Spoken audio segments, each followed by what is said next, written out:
Side ಆವಾಗಲೇ ಒಂದು ಸಲ ಅಟೆಂಡ್ ಮಾಡಿದ್ದೆ. ಅದಾದಮೇಲೆ ಈಗ ಬ್ರೇಕಪ್ ಅಂದಮೇಲೆ ಒಂದೆರಡು ಸಲ ಮಾಡಿದ್ದೆ. 2 ಸಲ ಮಾಡಿ ಮತ್ತು ಫ್ರೆಂಡ್ಸ್ಗಳಿಗೆಲ್ಲ ಆವಾಗಲೇ ಇವ್ನು ಯಾವಾಗ ಬ್ರೇಕಪ್ ಅಂತ ಹೇಳೋದ. ಆಮೇಲೆ ನಂಗೆ ಆ ದುಃಖ ತಡ್ಕೊಳಕ್ಕಾಗದೆ ಅವನೇ ಹೇಳಿದ್ದು, ಯಾರಿಗೆ ಬೇಕಾದ್ರೂ ಹೇಳ್ಕೊ, ಇವಾಗ ನಾನು ತಲೆನೇ ಕೆಡಿಸ್ಕೊಳ್ಳಲ್ಲ, ಹೇಳ್ಕೊ, ಜೈಲ್ಗೆ ಹಾಕಿದ್ರೆ 6 ತಿಂಗಳು ಇದ್ದು ಬರ್ತೀನಿ ಅಂತ ಅವನೇ ಹೇಳಿದ್ದು. ಸರಿ, ನಾನು ಅವ್ನ ಹೆಂಡ್ತಿಗೆ ನಾನೇ ಫೋನ್ ಮಾಡಿ ಎಲ್ಲ ವಿಷಯ ಹೇಳಿದ್ದು, ಮತ್ತು ಅವನ ಆಪ್ತರಿಗೂ ನಾನೇ ಫೋನ್ ಮಾಡಿ ಹೇಳಿದ್ದು, ಈ ಥರ ಹಿಂಗೆ ಮಾಡಿದ್ದಾನೆ ಅಂತ ಅಂದ್ಬಿಟ್ಟು.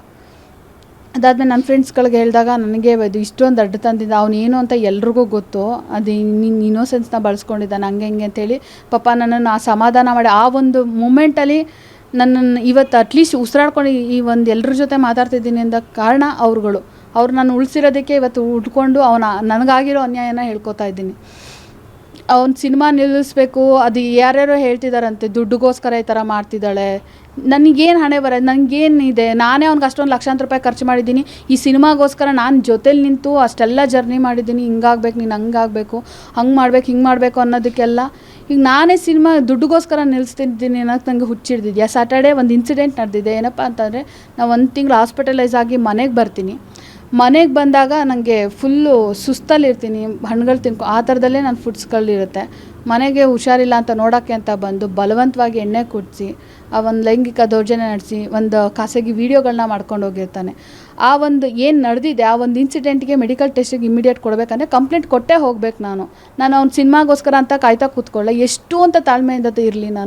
ಅವ್ನು ಕೊಟ್ಟರೆ ಪ್ರತಿಯೊಂದನ್ನು ನಾನು ತಡ್ಕೊಂಡು ಬಂದಿದ್ದೀನಿ. ಇನ್ನು ಎಷ್ಟು ಅಂತ ನಾನು ತಡೀಲಿ. ಇನ್ನು ಹಂಗಾದ್ರೆ ಅವ್ನ ಸಿನಿಮಾಗೋಸ್ಕರನೇ ನನಗಾಗಿರೋ ದೌರ್ಜನ್ಯ ನನಗಿಂತನೂ ಅವ್ನ ಸಿನಿಮಾ ನನಗೆ ಇಂಪಾರ್ಟೆಂಟ್ ಆಗುತ್ತಾ?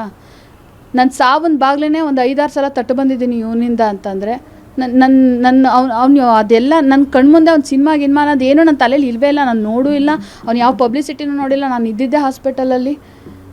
ನನಗೆ ಕಾಣಿಸ್ತಿರೋದು ಅವ್ನು ಮಾಡಿರೋ ಅನ್ಯಾಯ. ಇಷ್ಟೆಲ್ಲ ಆಗಿ ಅವನಿಂದ ಸಫರ್ ಮಾಡಿ ಅವನಿಂದನೇ ಹಾಸ್ಪಿಟಲೈಸ್ ಆಗಿ ನೀನು ಬಂದು ಹಿಂಗೆ ಮಾಡಿ ಹೋಗ್ತೀಯ ಅಂದರೆ ಎಷ್ಟು ವಿಕೃತ ಇರಬೇಕು.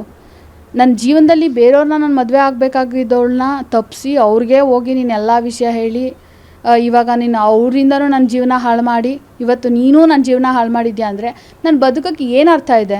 ಈಗಲೂ ನನ್ನ ಜೀವಂತವಾಗಿದ್ದೀನಿ ಅಷ್ಟೇ. ಅಂದರೆ ಈಗ ನೀವು 2022ರಲ್ಲಿ ಮದುವೆ ಆಗಿದ್ದೀನಿ ಅಂತ ಹೇಳಿದ್ರಿ.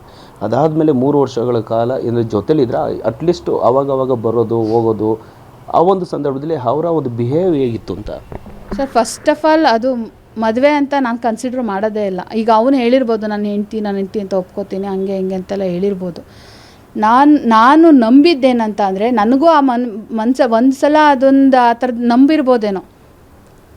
ನಾನಾದರೆ ಜನಗಳು ಎಲ್ಲರ ಮುಂದೆನೂ ಮದುವೆ ಆಗ ನಾನು ಎಲ್ಲರೂ ಬಹಿರಂಗವಾಗಿ ಒಪ್ಕೋತೀನಿ. ಈ ಥರ 4 ಗೋಡೆ ಮಧ್ಯೆ ಕಟ್ಟಿದ್ದಕ್ಕೆ ಅರ್ಥ ಇರಲ್ಲ. ನಾನು ನೀನು ಒಪ್ಕೊಂಬಿಟ್ರಲ್ಲ, 4 ಜನ ಒಪ್ಪಿದ್ರೆ ಸಮಾಜ ಅದಕ್ಕೆ ನನಗೆ ಗೌರವ ಕೊಡುತ್ತೆ, ಇಲ್ಲಾಂದರೆ ನನಗೆ ಕೆಟ್ಟ ಹೆಸರನ್ನೇ ಕೊಡುತ್ತೆ. ಆ ಥರದಲ್ಲೆಲ್ಲ ಹೇಳಿದ್ದೆ ಅವನಿಗೆ. ಸೊ